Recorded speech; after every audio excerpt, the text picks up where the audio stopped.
prioridade, então. Agora, os tumores peritoneais secundários, aqui vai entrar as lesões inflamatórias e infecciosas, e uma miscelânea de outros tumores, né, que a gente chama também de tumor-likes, que vai abordar alguns outros aí que eu também vou comentar.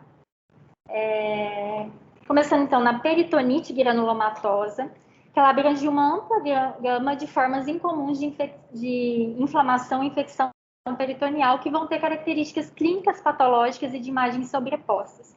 Os principais agentes infecciosos vão ser a tuberculose, a histoplasmose e a pneumocistose, mas existem também outras condições, como a presença de material estranho, como talco, bário, mecônio, conteúdo intestinal, conteúdo de cistos ovarianos rompido, bile ou cálculos biliares.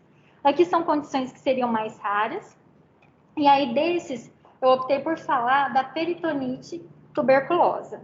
A histoplasmose, a gente geralmente vai pensar num paciente bem imunossuprimido, né? E vai ter características semelhantes com a da tuberculose. Classicamente, a peritonite tuberculosa ela vai ser dividida na função de seus aspectos macroscópicos. Então, a gente tem 3 tipos, que é o seco, molhado e o fibrótico.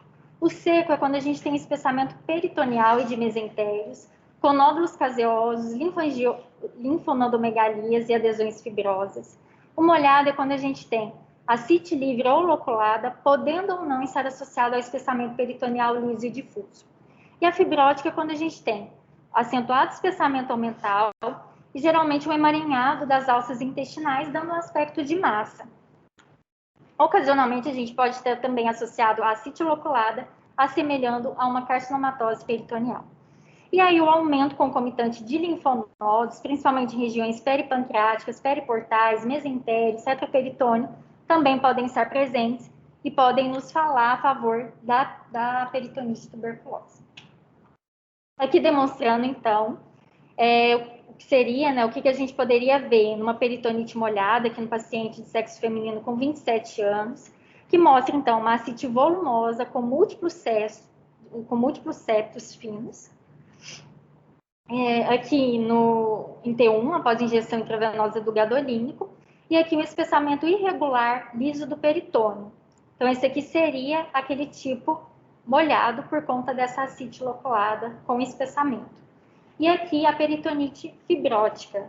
A gente tem a ressonância ponderada em T2 com supressão de gordura, que a gente vê esse espessamento peritoneal difuso associado a uma espécie de aglomerado. Então, ele faz como se fosse uma massa, né, de alças intestinais. Entrando no pseudotumor inflamatório, as outras denominações vai ser tumor miofibroblástico inflamatório e granuloma de células plasmáticas. A lesão é uma lesão inflamatória crônica benigna, incomum. Ela pode ocorrer em vários locais, incluindo mesentério e peritônio, que é o que nos importa hoje. O quadro clínico, geralmente, a gente vai ter sintomas secundários a efeito de massa, sinais e sintomas sistêmicos. Geralmente, esses sinais e sintomas vão estar mais nos jovens, mas uma porcentagem até pequena.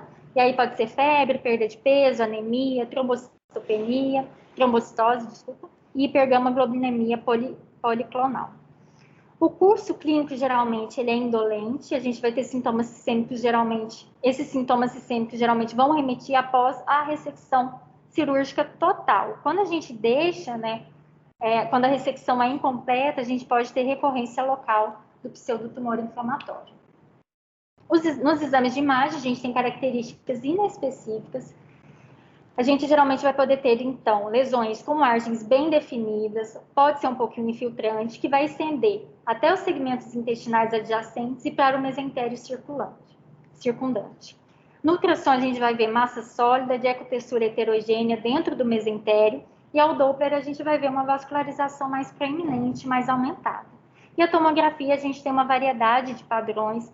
As lesões, quando as lesões são maiores, a gente pode ter, inclusive, áreas centrais hipodensas, que são áreas de necrose, com realce heterogêneo e, geralmente, um realce mais periférico.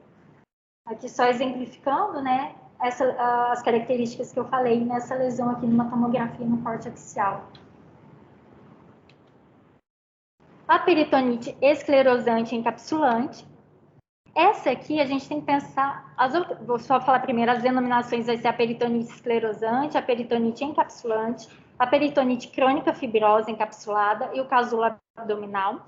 É uma doença crônica, rara do peritônio e quase que exclusivamente ela ocorre em pacientes que fazem diálise peritoneal ambulatorial contínua. Pode ser também idiopática, mas no geral o que a gente vai ver nesses pacientes que fazem diálise. O distúrbio ele vai ser caracterizado, então, pela formação progressiva de colágeno com infiltrado inflamatório crônico associado, e aí o diagnóstico vai estar associado também um pouco agora com a clínica, né?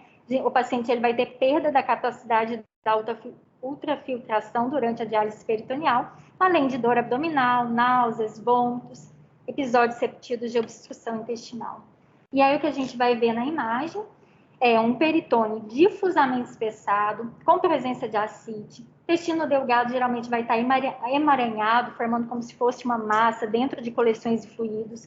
A gente pode ter focos de calcificação linear, que pode se desenvolver à medida que a doença progride, até mesmo calcificações peritoneais difusas. Então, esse diagnóstico, geralmente, a gente vai pensar principalmente no paciente dialítico, faz diálise peritoneal. Aqui, mostrando no corte mais baixo. E a gliomatose peritoneal, que é a presença de implantes gliais maduros e benignos em todo o peritônio. Essa condição ela ocorre quase que exclusivamente quando a paciente tem teratomas ovarianos sólidos ou imaturos. Então, é uma outra dica aqui para a gente pensar nesse diagnóstico. Mas, apesar de também ter sido relatado em pacientes que tinham derivação ventrículo-peritoneal. Na tomografia, a gente vai ter nódulos de tecidos moles, massas peritoneais, com aglomeração mental, ascite, massa anexial ou pélvica concomitante, né, com uma aparência sugestiva de teratoma. Então, nesse diagnóstico aqui, a gente tem que pensar principalmente quando a gente tem um teratoma associado. É porque eu pulei o principal, que era aí o take home, que eu fiz um quadro resumo, né, de todos que eu falei. Quando que a gente iria pensar, né, que seria meio que o ponto-chave para a gente pensar nesses diagnósticos que são mais diferenciais, e quais são as principais características dos exames de imagem que também ajudam a gente a pensar nos diagnósticos. O senhor quer que eu fale de cada um? Então, e aqui seria dos secundários.